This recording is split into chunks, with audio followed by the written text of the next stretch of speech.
welcome to this video entitled Objections, and as you know, I like to call them protections. And so this is going to likely be a three-part series. You never actually know till you get into it, but I like to keep these videos in the 10-minute range, bite size, easy to digest for you. And at the end of the day, objections and protections can be complex, but I'm going to make it easy for you. I'm going to make it so easy for you. Ultimately, I'm going to teach you a 4-step framework, how to deal with them when somebody is trying to protect themselves or objecting to you. I'm going to teach you what it means. I'm going to teach you what is behind it. And with that, let's go.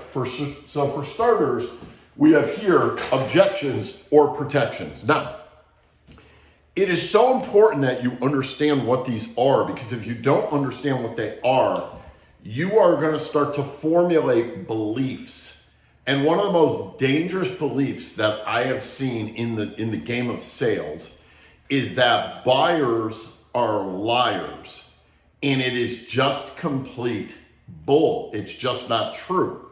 What is true is that buyers might try to protect themselves from you or from a salesperson who doesn't have their best interest in mind. So therefore they'll tell a story in order to protect themselves. That is what's true. So it's so important that you understand what these are and what is actually happening. And if you subscribe to the philosophy we're teaching, which is serve, solve, sell, guard down selling, all the frameworks you've been taught, the close can actually be really easy. And also I gave you another distinction through this series. I gave you the distinction that objections at the door need to be handled one way.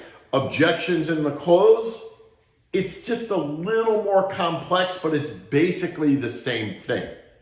We go from 3 to 4 steps. So when you're in the close, it's 4 steps. When you're at the door, it's 3 steps. You might remember, agree, make a point, ask a question, because you're turning the energy in the fear just enough to get them to open up to hear what you have to say at the door. Now you're in the close, you're trying to get them over the hump to get them to a yes decision that is in their best interest. So you're actually trying to help them to help themselves. So this is like a big responsibility to be a closer, and this is why we get paid amazing money. This is why we have the opportunity to literally become financially independent, built off a foundation of sales, because we're the guys and the gals in this world who are going out there to solve these problems. So objections are protections. Now, you're going to get a series of objections, and you might get 1 or 2 more, but I've just given you the basic list here. Think about it, third party, which is like, I want to check with someone else, my accountant, Uncle Harry, my neighbor, whatever. Shop around, one-day decision. I'm going to do it myself. I can't afford it, and I don't like the 36-month contract agreement. Now, I want you to realize the greatest way to handle any objection is twofold. Number 1, and let me do this over here, is the truth. This is the number 1 best way to handle all objections. And number 2 is to eliminate. This is the 2 best methods I have ever learned to destroy objections and protections. By being honest and truthful, speaking from the heart, and also by eliminating them to begin with. Now, for those of you listening to this here right now, you're in the 90-day sprint. So we're taking this entire process and condensing it and making it as simple as we humanly can, because we understand you're new and that you have to digest this. Now, the interesting thing about this is that if an expert is to watch the 90-day sprint, An expert in the alarm industry, they're going to learn a ton that they never even knew they didn't know. In fact, an expert is going to learn a lot right here, right now, because I can tell you that I'm a bit of a sales philosopher, and so much of what I teach, it's not coming from anybody else. What it's coming from is awareness and reflection in years and years and years of doing this in the house. And I just understood certain things from spending all that time with people. And then from there, spending the rest of my time with salespeople, being around them so much, you just like start to download things and you start to understand things at a different level. It's kind of like an Eskimo. You know, if you lived in Massachusetts, where I'm from, you would understand that there is snow, there's sleet, there's ice, you know, freezing rain. You would have a few different distinctions for ice and snow and bad weather. If you're an Eskimo, you probably have 100 different distinctions for snow because you need it for your survival. And it's very much what I had to do in this business. So these are going to be the basic protections that people are going to give you. But understand that the demonstration is designed to eliminate, and it's designed to tell the truth. The truth causes trust.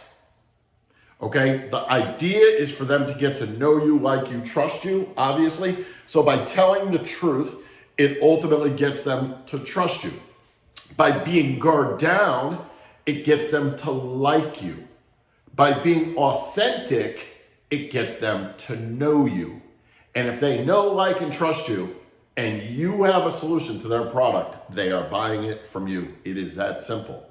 So what I want to discuss here is what I call the objection behind the objection. And the objection behind the objection is a protection. So when somebody tells you they want to think about it, what is it they're not telling you? What is behind this? What are they trying to protect? Or if they tell you, I have to check with Uncle Harry, third party, right? What is it they're trying to protect themselves from? So you have to understand that protections are fears. This is what they are. They're afraid. So let me ask you this. If you had a child, a 5-year-old, and your child was scared to do something, wouldn't you try to console them? Or do you just traumatize the living crap out of them and, you know, whatever, maybe they're afraid to sleep in their room at night? Wouldn't you, like I remember my daughter, it just came up, I forgot all about this. But when she was a little girl, she thought there was like a frog under her bed, right? So one night I went in there and I told her, I'm gonna get this damn frog, I'm gonna catch it and I'm gonna flush it down the toilet. And I don't know what show she must have been watching at that time that had frogs, I don't remember. But I do remember the consoling of her, and I'm gonna catch that damn frog, and I went in and caught it, and we took it to the toilet, flushed it down the toilet so she would sleep a little bit better. It's sort of the same thing. Your consumer is having fears, your prospect, they're afraid of loss. They're afraid to be ripped off. They're afraid of doing it wrong. They're afraid of themselves. They don't even trust themselves to make a decision, or they don't think they'll use it. Believe it or not, I've sold alarms to people and they never even use it, which is the craziest thing. But people have these different fears. And so this is where you kind of become a counselor. So the thrust of this video is so that you understand objections are not your opposition, they are your friend. And the customer is not a liar. The prospect is a person with a problem that requires fixing, and it takes an expert to get them from the start to the finish line. That's why sales pros make so much money. You are a professional. Do not think this thing is a side hustle or a hobby. Treat it like what it is. It's a career and a profession that you can make tons of money. So I wanted to get all this straight for you in your mind first. Once you understand this, now we will go to my 4-step framework.